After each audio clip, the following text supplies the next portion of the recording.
Welcome to the Rap Soul Podcast, where we dive deep into the world of music that moves our hearts and gets our feet tapping.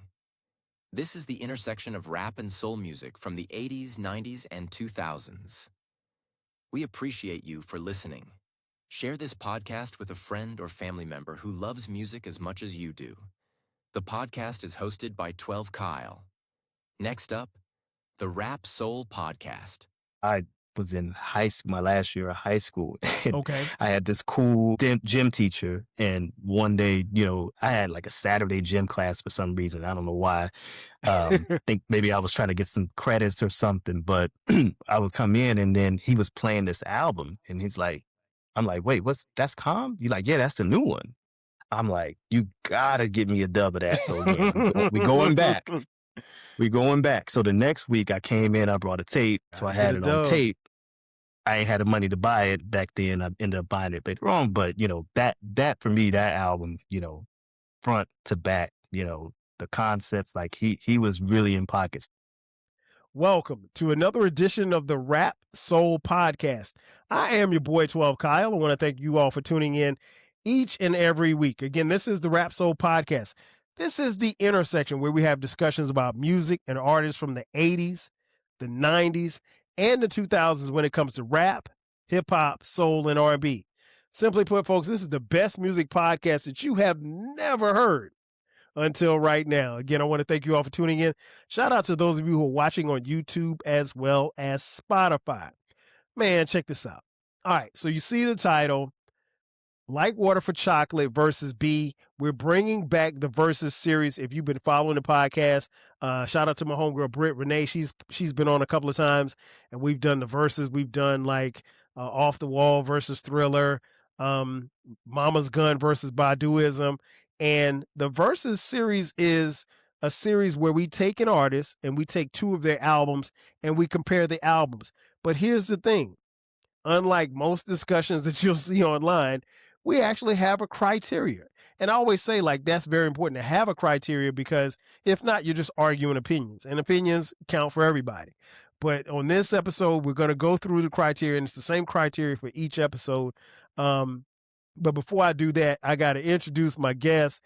He's really not a guest to me. He's just a guest to you guys because you've never heard him before. But me and this guy, man, we go back to, man, it's got to be like 2008, I think, 2007, Before something like that. Man. Really before? Yeah, it had to be probably before that.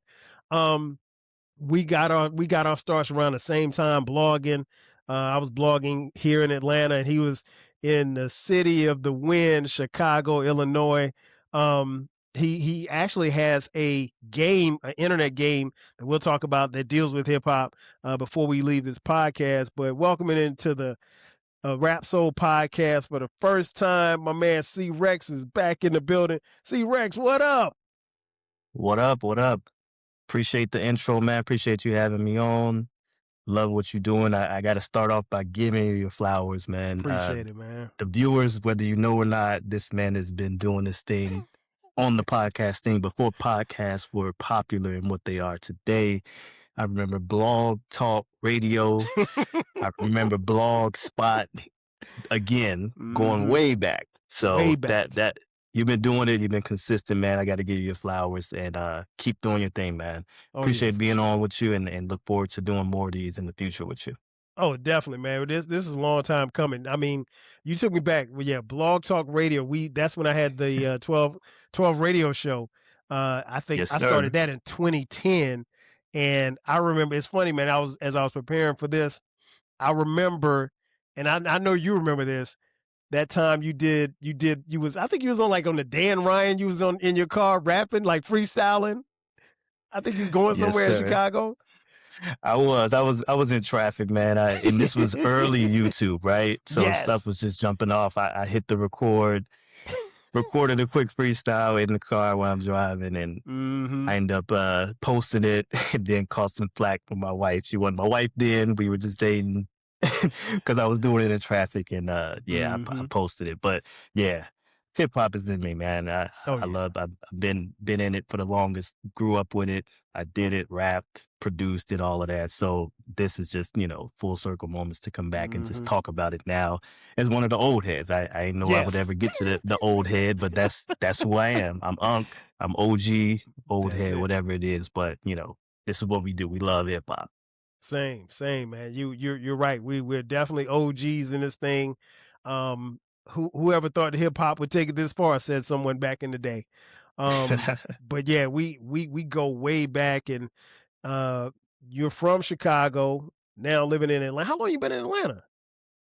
We've been over 10 years, so It's we been got that here long? 20. Yeah, sir. We got here 2015, so Damn, 11 years. bro, we got to hang Yes, out again. sir. Because we hung We out, I do. think, when you first got here, and then it was moving around and stuff like that. And I was like, I said, yeah, we'll hang out again.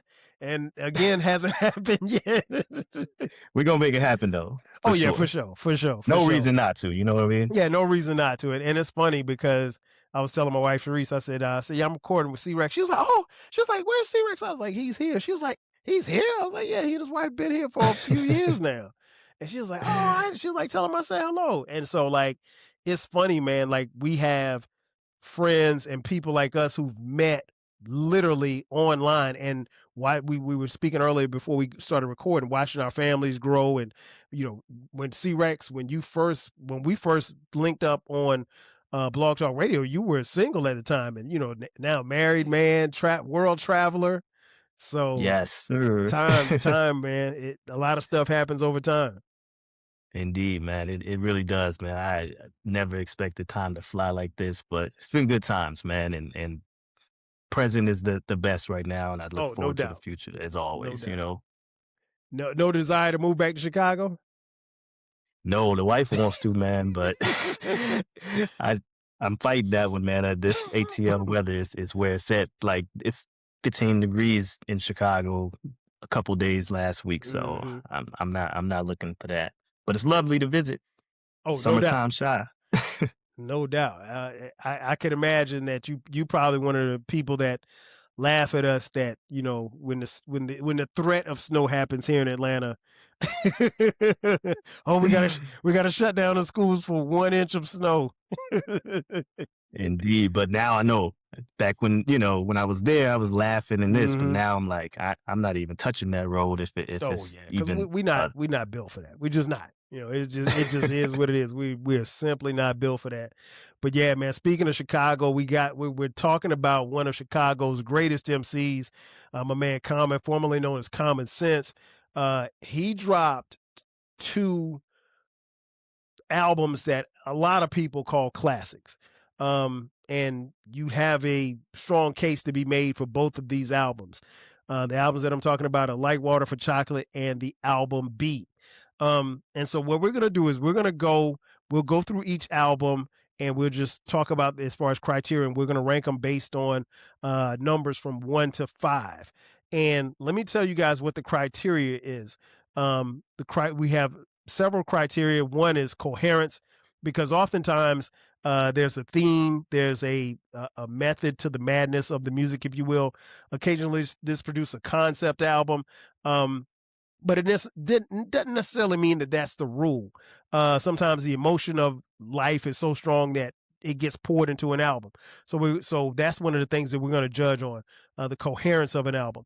We're also going to obviously judge the album. One of the criteria is production.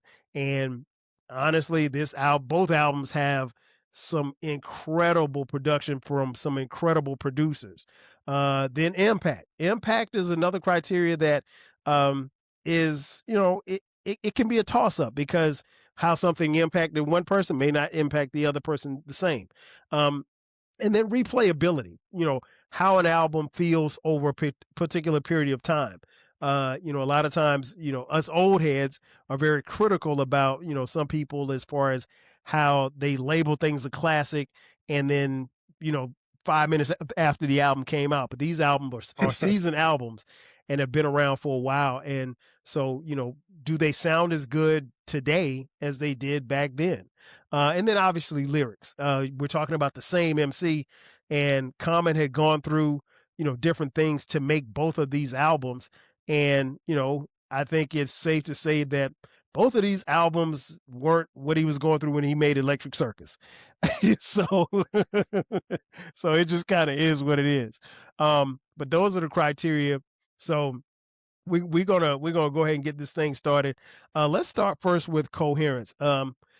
C-Rex, if you had to rank, and we'll start with Like Water for Chocolate first, since that album came out. It came out March 28th in 2000. It was recorded in Electric Lady Studios, obviously famously produced by the late, great James DeWitt Yancey, a.k.a. Jay Dilla, Questlove, James Posner, DJ Premier, D'Angelo, Kareem Riggins, amongst others, and Derek Dudley as well. Total runtime was 77 minutes and 51 seconds. Coherence. If you had to rank Like Water for Chocolate in coherence, what score would you get it between one and five, with five being the highest, one being the lowest, and why? Yeah. So on Like Water for Chocolate, coherence, I'm gonna give this one a 4. Okay. And the reason for that for me is, the album had a really good, strong kind of emotional connection. The like sonics and the consistency of the music. And before the podcast, the funny thing is that it had been a minute since I played either of these albums, but Okay. I ran them back, and it was like, riding a bike. You hear it, and you automatically remember the lyrics. You're rapping it and playing Like Water for Chocolate from front to back. It just took me back to that time when this album came out, and it was always great album, great album front to back. From what I remember, and it's funny, when I heard it this time again, no skips, Yeah. but I know when people say no skips, they kind of look at it as, oh, well, that means it's a perfect album. And for me, I look at it differently. If an album is perfect, then it absolutely should have no skips. But if it's a no skip album, that just means it's a great album. You can listen to it front to back. There are no songs that you're like, nah. So this is that album that has that. And then just the sound of it, you could tell, and I'm sure you'll get into it, when he was making this album with the Soulquarians and Jay Dilla, and they were just kind of all collectively collaborating on this album, and you can hear it throughout. And, it goes from, funk to soul to, just some hardcore, kind of more hip hop songs too. But, from front to back, it's a really cohesive album that, for me, 4 out of 5. It's not perfect, but, you can listen to it without skipping front to back. I did notice that this time listening that, it's really just a smooth album. There were some tracks where Calm went a little harder on, but, it's just really smooth. It's kind of laid back. You can throw this on, you can chill, sip you whatever you sip, smoke whatever you smoke, and just kind of just, mellow out to this one. And, I'll compare that to B once we get to that, but that's why I give it a 4 out of 5 on the coherent side of things. Okay. Hey man, I agree with you. I would give it 4.5. Okay. And I think it is a complete body of work. And I can say that about both albums, but this album coherently is a very well put together piece of work. And something you said that was very interesting, the feel and the vibe of the Soulquarians, you can still feel that vibe in this album. And you feel it even more if you play it along with some of the albums that were made in that run of the Soulquarians, from Badu's album Mama's Gun to this album, and the others that were made around that time. I agree with you. There's no skips on here. I don't particularly, and I've never particularly cared for the joint with MC Light. It just seemed kind of cheesy to me, but I don't skip it. Like I've never skipped it, but it's just like, oh, come on. Like, I'll put it like this. It was, then the reason probably why I feel this way about that particular song is that you guys know, and C-Rex, back in the day when you opened up the CD or the cassette tape, you looked at the liner notes. So I'm looking at the liner notes and it says MC Light. And I'm like, oh shit, MC Light. And I'm like, nah, this ain't it. I'm expecting I'm expecting, the back and forth. I wasn't expecting pimp hoes hustlers. But, Right. But I'll give you this. When I listened to it again this time, I felt like that about the song back in the day, right? Same okay. thing. It was like, it wasn't skippable, but it was kind of like, Yeah. I'll listen to it, but it wasn't the best. But when I listened to it this time with new ears, older ears, however you want to say, but the way it was written and the way Light, wrote these verses and kind of Right. spit her thing and flipped the pimp side from the woman Yes. pimping the dude out. It was actually Exactly. pretty dope when you It was. really listen to it and think about it. So that was something I heard this time. I was like, damn, she actually flipped this. It ain't her best work, but she stayed in pocket in this concept. Mm-hmm. I agree. Yeah, she did something different, and like I said, over a period of time, I think one of the things that I've always found is I've consistently felt the same about that song, and like I said, it's not like it's not a song for Asada. You know what I mean? But it's a song that I can still listen to and just kind of vibe to. And much like you, I ran both of these albums back a couple of times. I don't go back to Be as much. Like Water for Chocolate is in my monthly rotation. So like it's never Okay. left my side, if you will. And so I play it quite often, but even in playing it, again, some 26 years later, I still hear different things each time. And I think that's what good music, great hip hop does. Oh, for sure. Now we want to move on to impact. How did this, if you're scoring, this, how would you score it, and how did this impact you, this particular album? Yeah, so this one on the impact side was definitely a 5 out of 5 for me. Again, I think as we talked about the Soulquarians era and just that quality of music that they were putting out as a collective during that time, this one was just one of the ones that they knocked it out of the park with. And obviously, as you kind of discussed earlier, the Soulquarians, they helped shape not only R&B, soul, that whole neo soul Right. era, but in the hip hop space as well. So for me, it was very big impact. And it's funny, when you sent me the criteria and then just the two albums we were comparing. Um, when I rank Common's albums, these two always kind of go back and forth for me, Be and Like Water for Chocolate. So for me, One Day It All Makes Sense is his best, like best body of work. And then Okay. these two kind of go back and forth, and sometimes it'll be like, yeah, Like Water for Chocolate. Sometimes it'll be B. So it was perfect albums to just kind of compare. But yeah, the influence on this, and the impact, I think it's definitely 5 out of 5 for me. It didn't just land; it kind of defined like a movement, Right. during that time. What's interesting that you mentioned that, and I know this is a quick sidebar, but people don't talk about One Day It All Makes Sense as much as they probably should. I That agree. is an incredible album, man, and another one that really hadn't left the rotation. I mean, like it was, and I don't know. I know where I was and what I was doing at the time that album came out, but C-Recks, man, I played the hell out of that album. I mean, like Man, all the time. I could relate. I was right there in where he was in his life. That's where I was too as well. right? Because y'all Young. were similar to age, but it's so funny Yeah. because I can remember where I was too. But I was in high school, my last year of high school, and Okay. I had this cool gym teacher, and one day, I had like a Saturday gym class for some reason. I don't know why. Think maybe I was trying to get some credits or something, but I would come in and then he was playing this album and I'm like, wait, that's Calm? You're like, yeah, that's the new one. I'm like, you gotta give me a dub of that. So again, we going back. We going back. So the next week I came in, I brought a tape. He played it, but then he dubbed me a copy of it. So I Gotta get had a it on dub. tape. I ain't had the money to buy it back then. I ended up buying it later on. But, that for me, that album, front to back, the concepts, like he was really in pocket. So that one is my top. But these two, again, they just kind of go back and forth. And I don't know. I guess when we get to the end, we'll see where we score. But maybe that'll help me decide what's my number two between Right, B right. or Like No Water for doubt. Chocolate. No doubt. Yeah, I'm with you. I give this a 5 as far as impact. and it's gotten even stronger. It was strong. It was really strong then.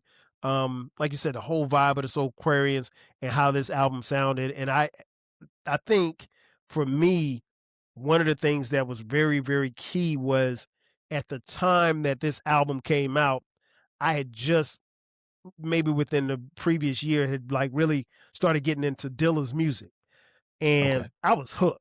Like I was blown away. So it was, and this was also during the time when um we had LimeWire and Kazaa and Napster. So I was able to get my hands on, not physically, but what we used to call secondary marketing. I was able to, find stuff that I had never heard, even just beat tapes. Like Jay Dilla had beat tapes all over the place. And so being able to be exposed to that music, Slum Village, and I was just, I literally was hooked. And so it was, and somebody would call me during, during the podcast. But yeah, I was hooked, and I was like, man, I got to have this. And so hearing that and hearing Jay Dilla's, music and his, contribution as far as his sound, it impacted me heavily. And it always stuck with me, always stuck with me. So I was always going to play this album. And so the impact was incredible. Now we move on to replayability, being able to not only play it then, but play it now. And I think this is a key criteria because, like, you and I, again, we OGs, and we hear a lot of talk and see a lot of stuff online about, such and such album come out, and everybody rushes to call it a classic. And then, Hmm. 5 months later, 5 years later, nobody's talking about the album. And it was just a hot album at that particular time. And some of these albums don't have a lot of replayability. I get a lot, I'm not gonna say I get a lot of criticism, but I get a lot of eyebrows raised when I say, for as dope as an MC as Eminem is, his music just doesn't have a lot of replayability to me. He's an incredible MC, but once I've Hmm. heard his album 2 or 3 times, like I never go back to his music. Um, but that being said, as far as replayability, how would you score this album, like Water for Chocolate? Yeah. So on the replayability side, I'm gonna get us from 4.5. Okay. Um, it the album is a little longer than some other albums, but again, as I already mentioned earlier, you can play it front to back. And same thing as you mentioned earlier, as you listen to it, you kind of hear different things, you hear different sounds. And not every track hits the same on a, just a replay level, but you can play it. You can put it now, you can put it on right now, and it's gonna sound great. You got some standout tracks. I mean, Mm-hmm. the light, God, you throw that on anywhere, and you hear that opening, beat drop. It's Yep. like, oh man, it's going. People gonna go crazy, especially hip hop heads. And it's a love ballad, so you even got Right. women Right. Right. that'll rock to that. And then of course, Sixth Sense, DJ Premier. Like when they Bruh. mention, funny thing again, going back how you mentioned Napster and all of that. Mm-hmm. When this album came out, or before it came out, they had some tracks that were leaked on there. So, Okay. um, in the light, I remember somehow getting that offline and, doing it, getting that offline and then Sixth Sense. But when I heard that Calm was on Premiere Beat, I was like, I gotta hear this. And it did not disappoint. The video is dope. The song, holds up. You got the vocals on it, like incredible songs. And then, one of my personal favorites is the Aphrodisiac. Like, love that joint. Love that joint. So again, Yes. it's so many tracks that you can replay and continue to replay, and it does not get old. So I think it stood up and held up over the test of times. Quick side note too, it's funny that you picked these two albums also because I've been to two Common concerts, and they both that I went to were after these two albums, and Wow. the shows were incredible. Both of them, like incredible shows. House of Blues in Chicago Mm-hmm. for both of them, and the live version of listening to these two albums was even better than listening to the album or the CD by itself. So, replayability, I definitely up there with this one for 4.5. Yeah, I'm with you 1,000%. Replayability for me is at 5. Okay. I just I will agree. It is especially when you think about today's hip hop at 77-minute runtime. That's very long. I mean, like if you give me a 77-minute album now, I'm probably not listening to it because it's probably not going to hold my attention. But I think Right. there's ebbs and flows to this particular album. And conversely, B is, I think, 42 minutes long. So it's not as Yep. long, but he got in and got out and was immaculate as far as how he did it. But yeah, I'm not bothered by the time. And I guess it's because it's resonated and grown with me for so long. But replayability, I like I said, this album never left my rotation. Like I literally will listen to this album at least twice a month. And that's a lot considering all of the music that's out now and the music how we're consumed.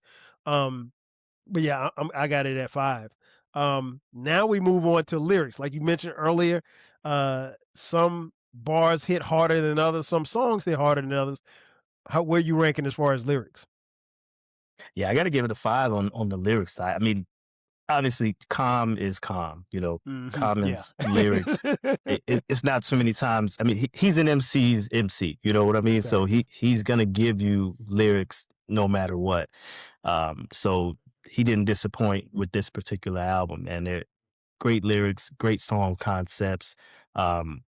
Covers, again, how we mentioned love, talking about culture. Um, the Asada song, giving you history, giving you, social critique, introspect, like everything is on this album, and that's why I love it so much, man. It gives you everything, and then he's gonna give you bars. You want some bars, you want some tracks that he's just spitting. You got that too, and it's so funny when I listen back, and maybe I remember this one before, but I feel like there were some lines that he may have been coming at some of his competitors in the industry, Yes. especially the doing it when he said that jiggy shit is over, but then 2 seconds later, he mentioned 6 degrees. I separate MCs, but then before that he used the F word. I know we can't say that on there, but I'm like in my head, I'm like, was he coming at Will Smith at that point? I don't know. Ooh, You I didn't think about decide, but that. if you go back and dissect it, I don't. You can interpret it as that.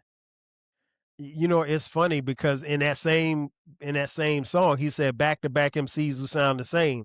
I thought there might have been a shot at DMX.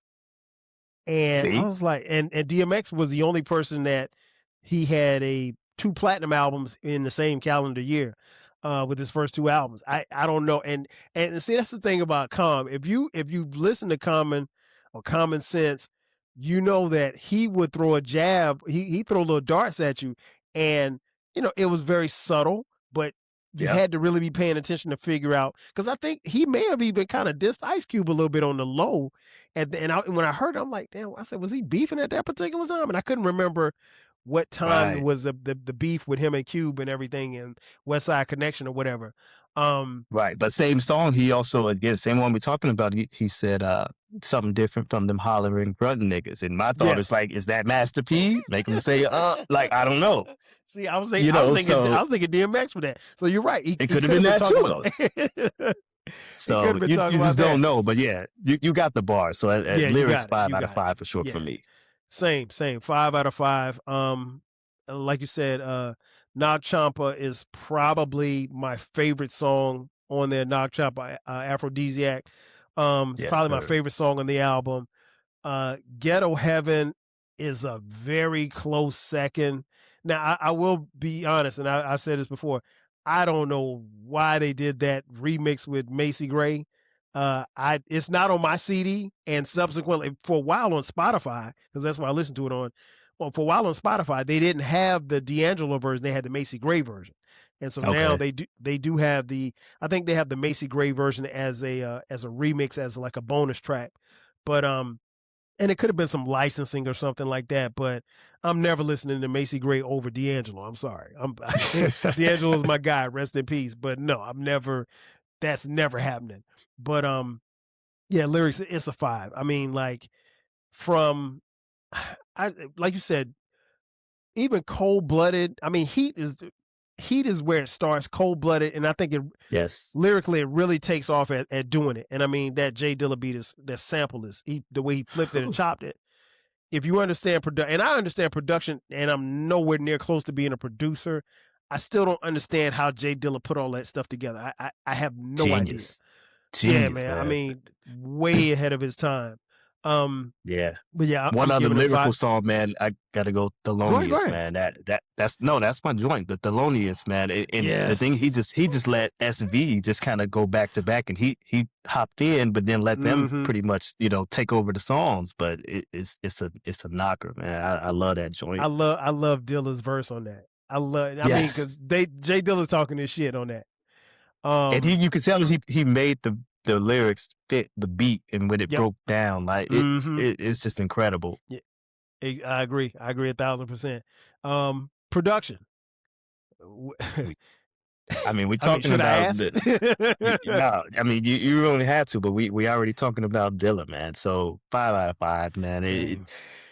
The production is crazy on this album, man. Like I was saying earlier, you just kind of go from again, a little bit of funk, a little bit of soul. You got some hardcore, joints on there with 6 Sense, but the beats are incredible, and that's what makes this album stand the test of times too. You got dope concepts, you got incredible beats.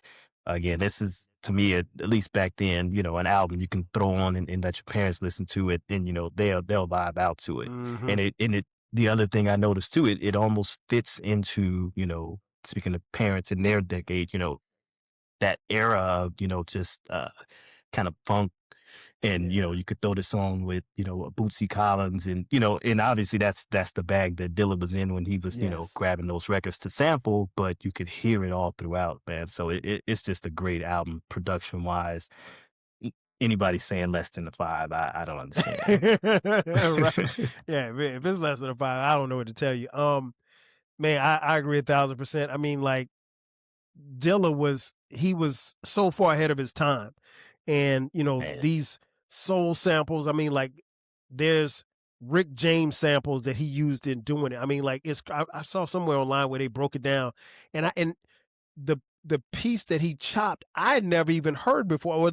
I didn't know that was where it came from, and so like it was, man. I mean, like, and then like you said, to get a Primo beat on 6 Sense, which was a single that he released. And because at that particular time, everybody couldn't get a Primo beat. No, sir. And most people and Primo will tell you that. Yeah. and those who could, a lot of people probably couldn't afford a Primo beat at that particular time. But I mean, like you said, it's production wise, man, from top to bottom. Questlove, obviously, the Bobby Caldwell sample, which is on the light. And shout out to Bobby Caldwell, rest in peace. I mean, at that particular time when this song came out, I had no idea that Bobby Caldwell wasn't black. I don't think any of us did. I had no idea. In fact, I don't think I realized. He had a lot of soul, man. Yeah, he had a lot of soul. You can hear it on that when you hear that sample. It's like, my goodness, singing the I hell think out a lot of that. of And then you people- add the vocals to it, from Bilal and whatnot. It's like killing it. Yeah, shout out to man. Bilal killed it on this album too, man. He was doing his thing. So yeah, there we have it. All right, so now let's move over to B, man. This is going to be interesting. Most of the production, if not, I think. Let me see. Here's it. I looked it up too. It's just Ye and it's just Dilla. That's Dilla, it. Yeah, Ye and Dilla. 2 tracks on Dilla, and then the rest is Kanye, the rest was man. Ye. And I've talked on this podcast before about my displeasure for Kanye West, as far as his politics and half the stuff, or not even say half of the majority of stuff that he says. That aside, this is supreme Kanye. I mean, like, the intro to this album arguably is one of the best intros I've ever heard. I can't call it the greatest of all time, but it's one of the best intros I've heard in hip hop. But you also got to give the intro from One Day It All Makes Sense. Same kind of vibe where you just come in with these Yes. incredible lyrics over this incredible beat. So he was in pocket with Listening to that. Steve Wonder on A Quest Yes, for Love like the sir. Proceed drummer. Yes, sir. That's my shit, dog. That's my shit. Yes, sir. Like I said, B was released back in May 24th, 2005. Total runtime 42 minutes and 33 seconds on Good Music. He released a couple of singles: The Food, The Corner, Go, Testify, and Faithful. This was an incredible album. He didn't really, I mean, outside of the Last Poets, he didn't have any features on it, and he really didn't need it. I remember The Food being premiered on Dave Chappelle's show, I remember The that, Chappelle man. Show. Which is funny because the live version somehow made the album. Yes, which is crazy, right? Because they got all of the edits. Not, I mean, they didn't edit it. They just Right. literally ripped it from the live version, which is crazy. But that's how dope the song was. Yeah, I don't know how that happened. So let's get to it, man. Coherence. What do you have for B, man? All right, so on the coherence side for B, I'm gonna give this one a 4.5. Okay. So, for me, B was very focused, as you mentioned.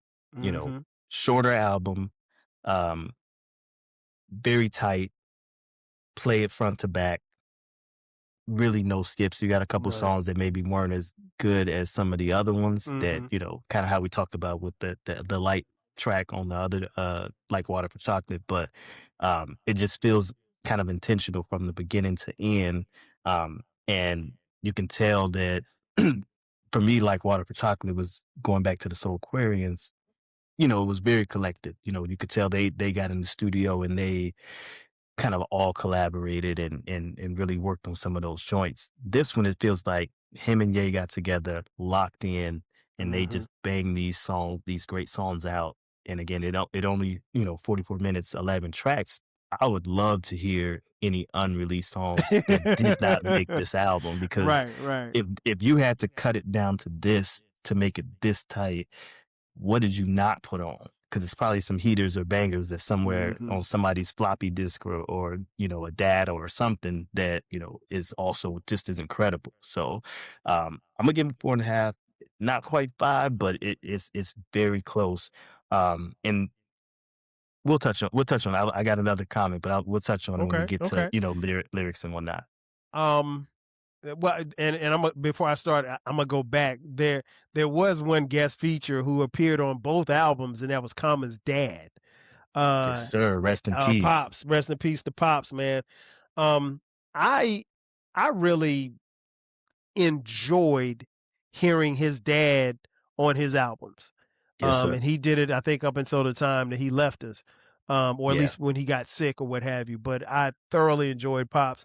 I He agree. And one thing about the pops thing is, and I think his pops even touched on it for sure on the Like Water for Chocolate, was he almost became everybody's pops, our pops, and Yes. you look Mhm. forward to hearing, him and give that rap, give his knowledge. He Right. reminded me like my grandfather, in a way, the way he kind of talked. Obviously, I didn't know him, but you kind of felt that you Right. knew this older black guy that kind of could sit you down, talk to you, give you some game. He seemed Mhm. like that type of dude. So it was always dope that Calm allowed his pops to be on the album. He shared him with the world, and we all got to hear him.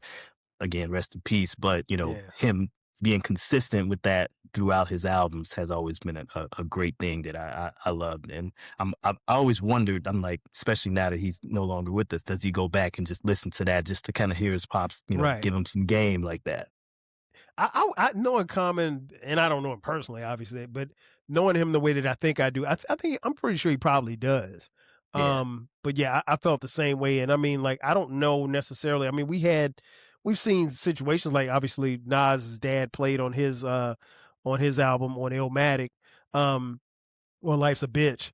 But I don't know that I've ever heard somebody have their father actually, spoken word on their or voicing any words on a particular album, or actually multiple albums. Right. But yeah, shout out, rest in peace to Pops. Yeah, I'm gonna give it 4.5 as well. This album is coherently, it is a great timepiece. I think if you wanted to know what real hip hop sounded like in 2005, you would definitely introduce this to somebody who did not know. Incredible from, like you said, start to finish. And you make a great point, because if this album is 42 minutes, Illmatic, which a lot of people think it may be the greatest album ever, is only 39 minutes. So it's so similar as being short. So like you said, if there are tracks that Kanye didn't use or Common didn't use, I would love to hear them, because you had to be a smoker to get on this album. Kanye, we need a lost tapes version of this album. Let's get it out there. For sure. Now we move on to impact. How are you ranking the impact of this album? All right, so for impact, I'm gonna go with 4.5 out of 5. Mhm. But when I talk about impact, I had to go back and confirm the timeline. So we know we're talking about Like Water for Chocolate. Great album, great album. And you're probably gonna touch on this, but let's get into it. We know the next album from Common was The Electric Circus, which people say what they want. It wasn't as Did great you like it? of an album. It was okay. There was about probably 6 tracks on there that I did like. There was some other ones. We know it was experimental. He was trying to experiment, and he tipped the scale a little bit too far one way, and he probably lost a lot of his core fans that were expecting something different when the album dropped. So when you add that into the mix, Like Water for Chocolate 2000 drop, Electric Circus 2002, and then B was 2005. But what you got to put in between that is Kanye and the College Dropout, 2004. So once you add that into the mix, and you got the Chi-Town connection, however he hooked up with Kanye, Good Music, and got into the studio, he made the right move at that moment. And the reason why I say the impact was big, because it basically revived Common's career. So that Electric Circus album, kind of put him on the ropes, where people didn't know if he could continue to make great music. Like Water for Chocolate was already a little experimental, right? With some of the beats, because you went from No ID with the One Day It All Makes Sense and those type of beats to Like Water for Chocolate. Dilla beats incredible, but it was still a bit of a transition, but people messed with it. But when you went to Electric Circus, where it was too far, we we don't know. So Kanye really helps to, help revive Common's career with this album and the music. And like I said, when they got in the studio, they locked in, and the impact of it is great. You make a good point when you say, you throw this on and say, hey, what did hip hop sound like then? And they hear this. This is a great introduction to hip hop from that era.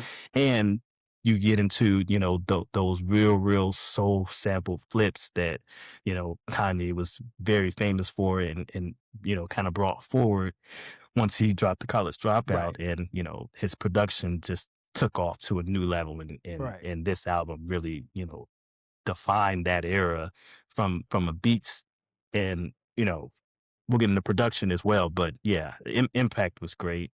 And I would definitely get 4.5 out of 5 on that one. Yeah, I think I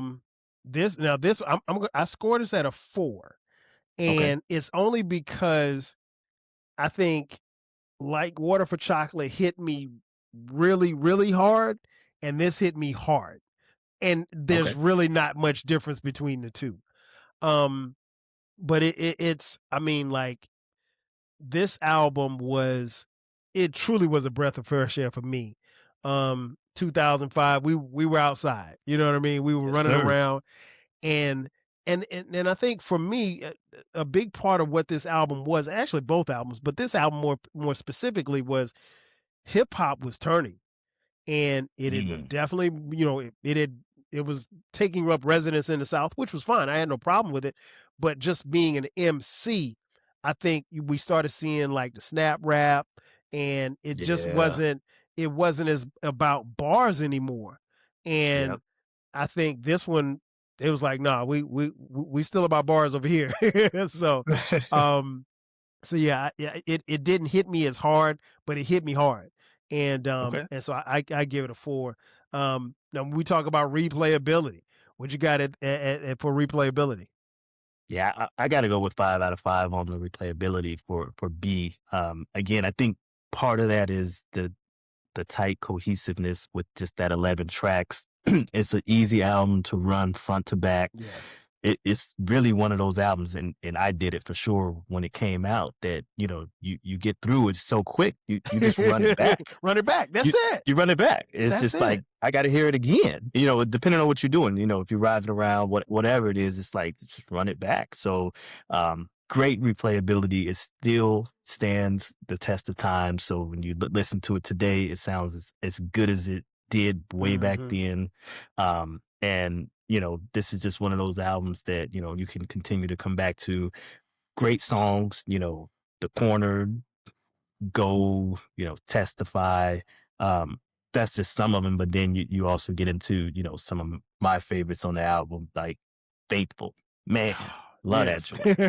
joint. Yes, yes. Love that joint. They Mhm. Say, that's like probably my favorite if I had to pick one. They Say, Mhm. I Yep. man, with the sample on there, and, John Legend singing on John it, Legend. and Yep. Kanye feature, like, it's just an incredible song. So yeah, for me, for sure, I think this one has the replayability all day long, and, I'll run it back any day of the week.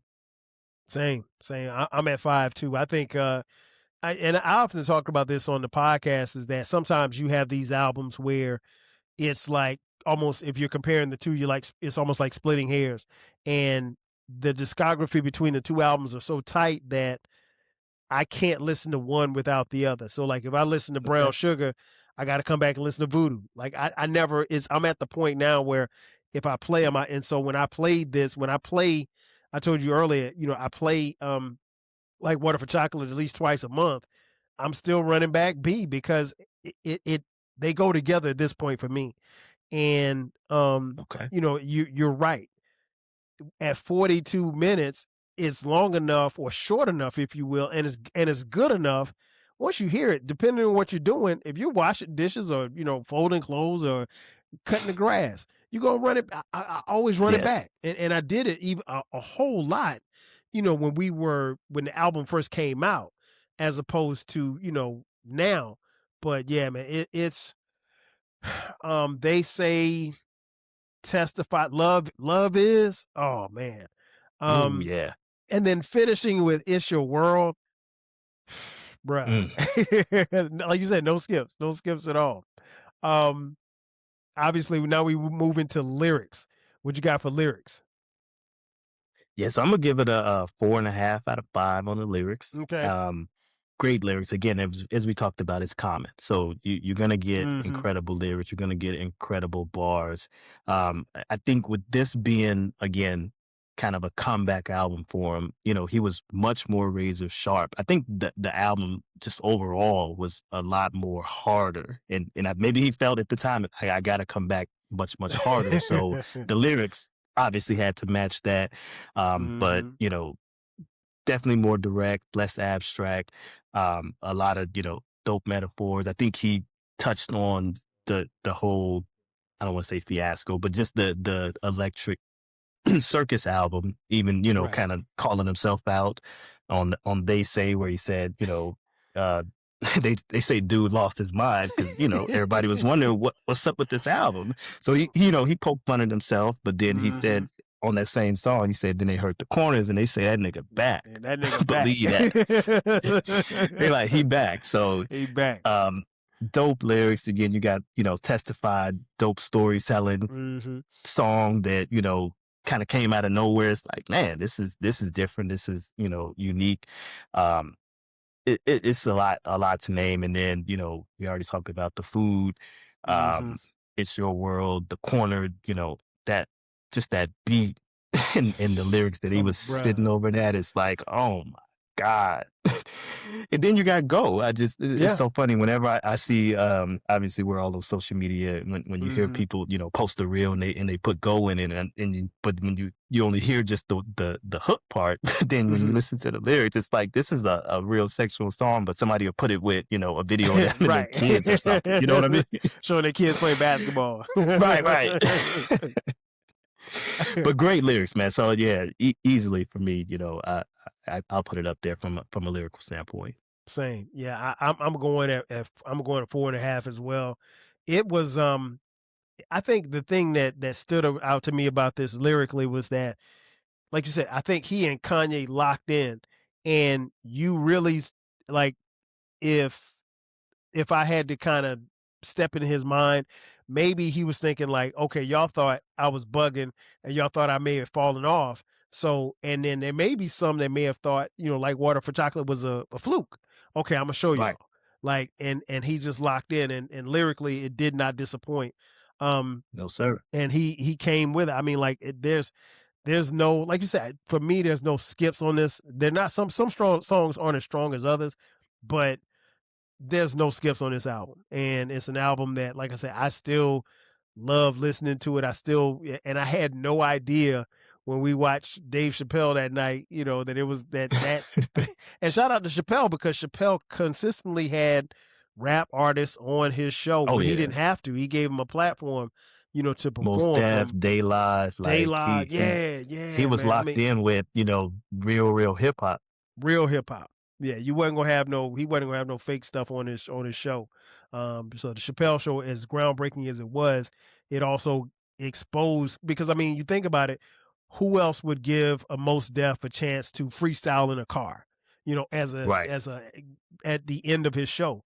Right. On a But yeah. network like, what was he on, Comedy Central back Yeah, then? Comedy Central, So yeah. you're on a network like that where, us as, hip hop fans really weren't tuning into Oh, a no. network like that. Chappelle was the only reason, we may have watched it. Right. That was the only reason why I watched it.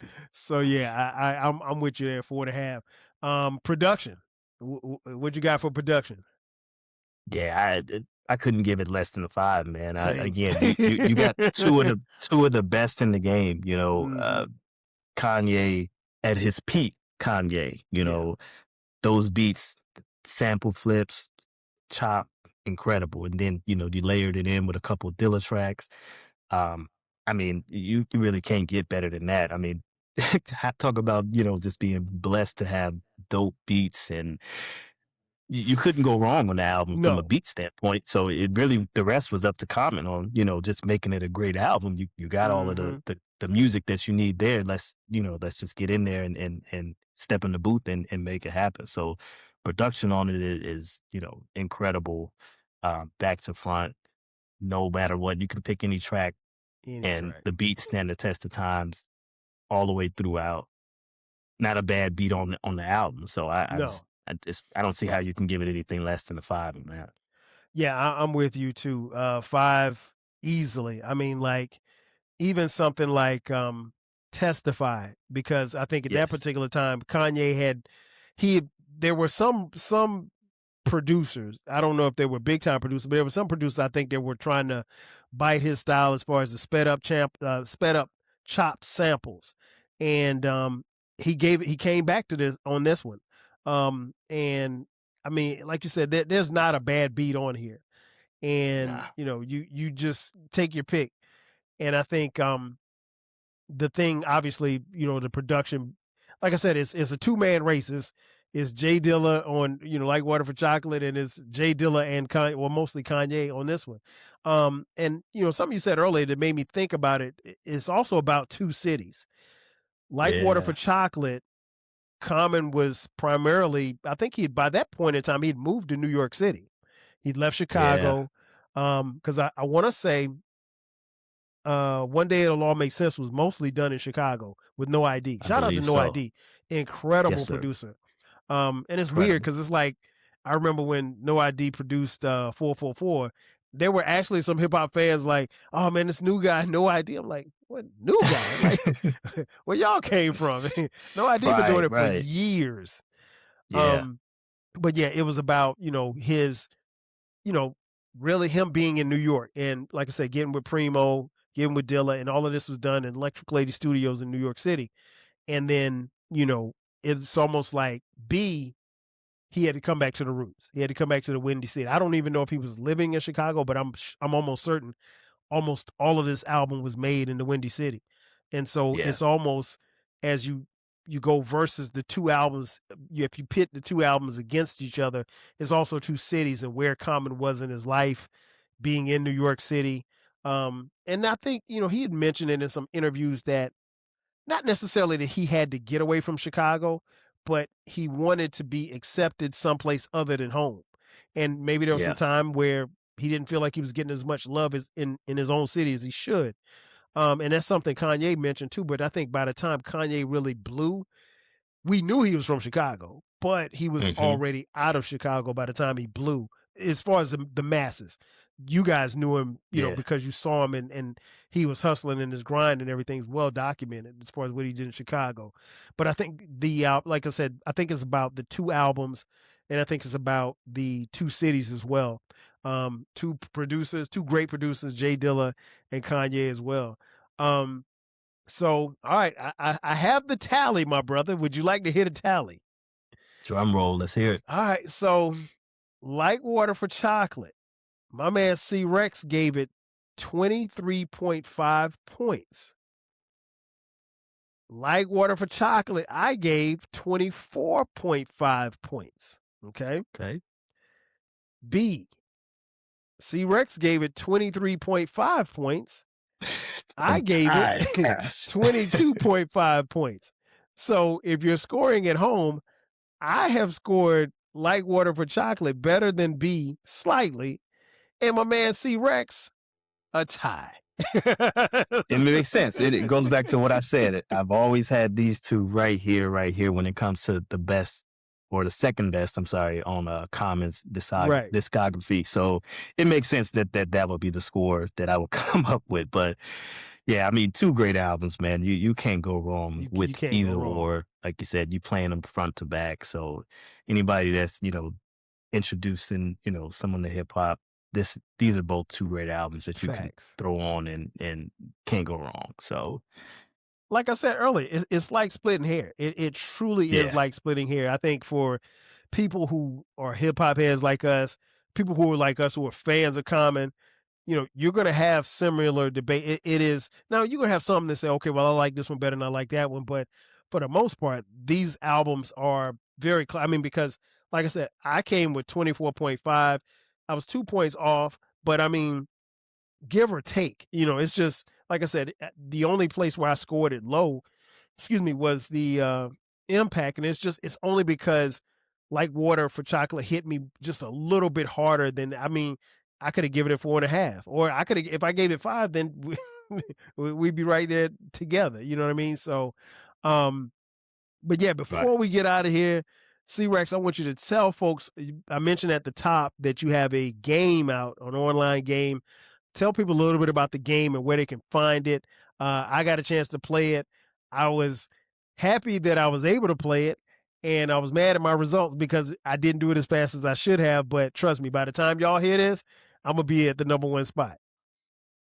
That's what's up. We looking for you, man. But yeah, like you said, man, I started an online kind of internet game. It's called 16 Bars. So it's very hip hop coded, but in a nutshell, it's just a daily hip hop puzzle game. And it's kind of inspired by, the games that are out there that are daily games like Wordle and New York Time Connections. But you got players that just 16 tiles, you group four at a time based on your hip hop knowledge of artists, lyrics, albums, culture, all of that. Very quick. It's competitive because you got the clock ticking away, and it's made for people that Yes. think they know hip hop. So people like you and hopefully people in your audience, go to 16barsgame.com and you can go ahead and play a daily game. We drop a new one every night at midnight Eastern time. So get in there and play that game and hit us up on social media at 16 Bars Game on all platforms and let us know what you think. hopefully we'll see y'all on the leaderboard at some point. You too. Kyle, hit it up and climb that way to the top, man. You got to get that time up. I'm determined, man. Well, like I said, once I played it and I realized that my time wasn't what it was supposed to be, like it was supposed to be, because I pride myself in hip hop. And so it took me a second to kind of figure out where to put stuff. And I was like, oh, and trust me, if you get something wrong, it'll tell you that you got it wrong. And so you got to keep going until you figure it out. Just like you said, like Wordle, it is a very good game. It is something that you just play it. Again, the link to the game will be in the show notes. Yeah, for sure, man. Bruh, this has been dope. Way overdue. I'm glad we got a chance to do it. This definitely won't be the last time. And we got to hang out in the A too. Oh yeah. We got to get up, man, soon, and we got to do this again soon too, man. No doubt. Talking hip hop. And I see you got the Atlanta hat on, and like you in the band in Chicago. But you not repping the Bears no more? The what? The Bears? I'm still repping them, man. I might bring them back on the next one. That's cool. The Bears got a squad, man. Caleb is a bad boy. Yeah.